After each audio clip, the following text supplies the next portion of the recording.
Friends, I hope कि आप लोग बिल्कुल ठीक होंगे। आज मैं आपके साथ जो कहानी शेयर कर रही हूँ वो एक आसेब की है। ये एक ऐसी आसेबी मोहब्बत का किस्सा है जिसमें वो आसेब अपनी मोहब्बत को साथ ले जाता है। तो आइए सुनते हैं। ये कहानी 40 बरस पुरानी है। ये वाकया गोलीमार का है जो हमने अपनी नानी की ज़बानी सुना था और आज मैं आप तक पहुँचा रही हूँ। गोलीमार धोबी घाट के करीब कच्चे पक्के मकानों की एक बस्ती आबाद थी, जहां हमारी नानी ने भी मकान खरीदा था। हमारी नानी की हर एक से दोस्ती थी। वो बहुत खुश अखलाक और घुल मिल कर रहने वाली खातून थी। ख्वाह धोबन हो या बहिश्ती, हर एक को अपना समझती और मोहब्बत से पेश आती। इसीलिए इलाके में सब नानी की बड़ी इज्जत करते थे। नानी के घर एक धोबन आती थी जो नाना और मामू के कपड़े धोया करती थी। उसका नाम रशीदन था। वो हर हफ्ते आती, घंटों नानी से अपने दुख सुख बयान करती। रशीदन की एक पोती थी जो 10 साल बाद बड़ी मन्नतों मुरादों से हुई थी। रशीदन ने उसका नाम हसीना रखा था।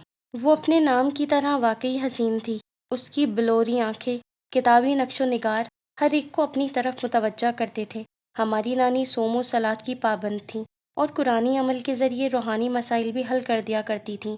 रशीदन को नानी ने कई मर्तबा मुतनब्बा किया कि पोती का ख्याल रखो, इस बच्ची के साथ कोई ना कोई मसला ज़रूर है, इस पर साया है किसी गंदी शय का, उसकी आंखों में अजीब सी वहशत है।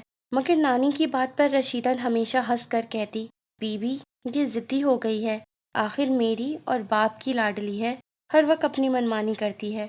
एक रोज़ रशीदन आई तो वो उदास थी। उसने बताया था, बीबी आप ठीक कहती हैं, अब हम भी महसूस करते हैं कोई ना कोई बात है। हसीना खुद से बातें करती है, सारा दिन खाना नहीं खाती, उसकी सखियाँ उसको पगली बोलकर छेड़ती हैं। ये कहकर वो रोने लगी। बीबी जी आप उसके लिए कोई तावीज़ धागा पढ़कर दे दें। मैं कोई तावीज़ नहीं दे सकती क्योंकि मेरा तावीज़ उस पर असर नहीं करेगा। अलबत्ता तुम कल एक साफ बोतल लाना, मैं पानी दम करके दे दूंगी। तुम उसको पानी पिलाती रहना, अल्लाह करम करेगा। नानी ने कहा। अगले दिन नानी ने पानी दम करके दे दिया। उस पानी से हसीना को कुछ अफाका हुआ। वो खाना वगैरह खाने लग गई।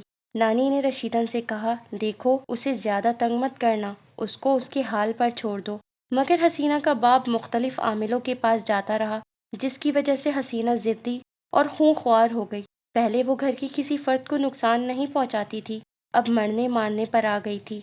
एक दिन उसने अपनी माँ को बुरी तरह जख्मी कर दिया क्योंकि वो बार बार उस पर कुछ पढ़ पढ़ कर फूंक रही थी। आखिरकार तंग आकर बाप ने हसीना को जंजीरों में जकड़ दिया। एक दिन मालूम हुआ कि हैदराबाद में एक बहुत बड़े आमिल साहब हैं जो शाहजी के नाम से मशहूर हैं। वो इस तरह की चीज़ों का उतारा करते हैं। हसीना का बाप इन आमिल को बड़ी मन्नत समाजत करके घर लाया। उन्होंने हसीना को देखते ही बताया कि उसके उतार में बहुत रिस्क है, या तो वो आसीब चला जाएगा या फिर हसीना की मौत वाक़या हो सकती है। अगर तुम राज़ी हो तो मैं इलाज शुरू करूं। आप शुरू करें, अल्लाह की जो मर्ज़ी, बाप ने कहा। आमिल ने इलाज के लिए काले बकरे की सिरी, पुरानी कब्र से मुर्दे का ढांचा और दीगर चीज़ें मंगवाईं और घर के बच्चों को घर से दूर करने के लिए कहा। बच्चों को किसी रिश्तेदार के यहाँ भेज दिया। उतारा शुरू हुआ तो हसीना बिल्कुल खामोश थी। आमिल साहब ने अपनी पढ़ाई शुरू करते हुए पूछा, तू खामोश क्यों है, बोलता क्यों नहीं, बता तो इस लड़की पर कब से और क्यों है। हसीना ने मर्दाना लहजे में कहा, जब ये 10 साल की थी मैं तब से इसके इश्क में गिरफ्तार हूँ। ये घाट के सामने वाले दरख्त के नीचे आकर खेलती थी, मैं उसी दरख्त पर रहता था। कुछ दिन पहले धोबी ने वो दरख्त काट डाला। मैंने सोचा मैं कहाँ बसेरा करूँ, मैं इससे जुदा नहीं होना चाहता था, इसलिए मैंने इस लड़की पर ही बसेरा कर लिया। देखो ये लड़की मुसलमान है और मैं हिंदू हूँ, तो तुम इसका पीछा छोड़ दो। इस बात पर हसीना ने आमिल साहब को ऐसी नज़रों से देखा कि सख्त सर्दी में भी आमिल को पसीना आ गया। वो हसीना के बाप से मुखातिब हुआ, देखो इस पर जो शय है वो बहुत ज़िद्दी है, वो इसको छोड़ना नहीं चाहती। मेरा मशवरा है लड़की को इसके हाल पर छोड़ दो। शाह साहब मेरी एक ही बेटी है, इसे इस हाल में देखकर दुख होता है। तो ठीक है, अब जो होना है हो जाए।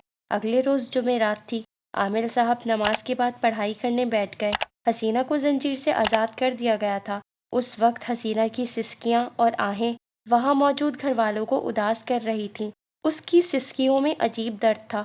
آخر عمل شروع ہوا۔ اس کو قابو میں کرنا تھا مگر عامل صاحب پریشان تھے۔ شاہ صاحب آپ بہت پریشان لگ رہے ہیں، رشیدن نے پوچھا۔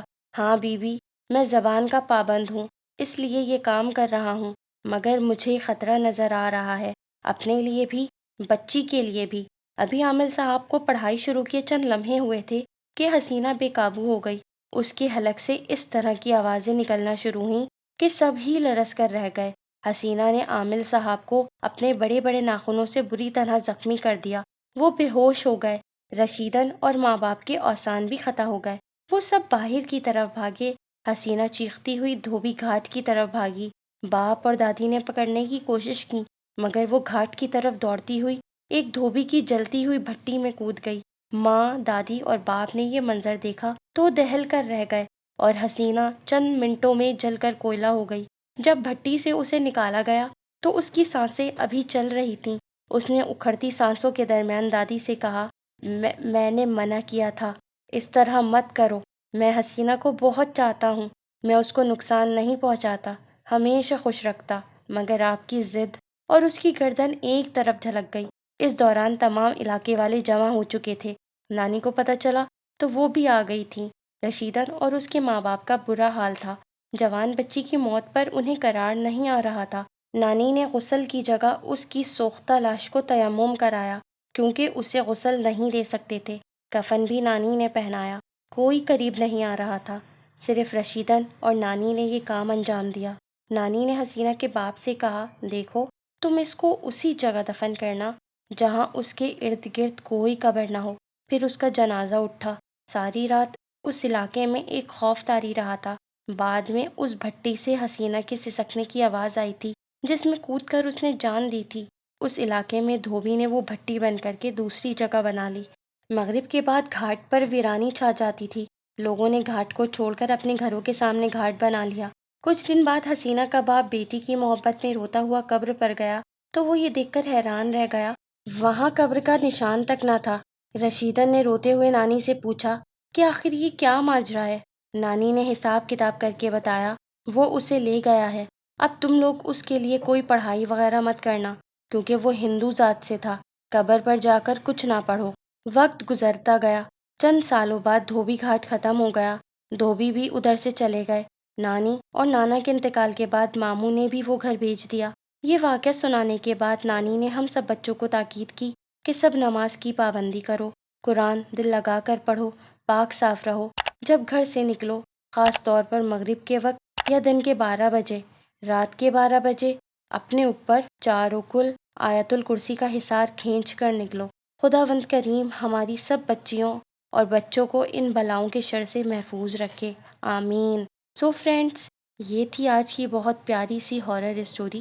آئی ہوپ کہ آپ لوگوں کو پسند آئی ہوگی۔ تو اب ملتے ہیں نیکسٹ ٹائم ایک نیو ہارر اسٹوری کے ساتھ۔ Bye bye.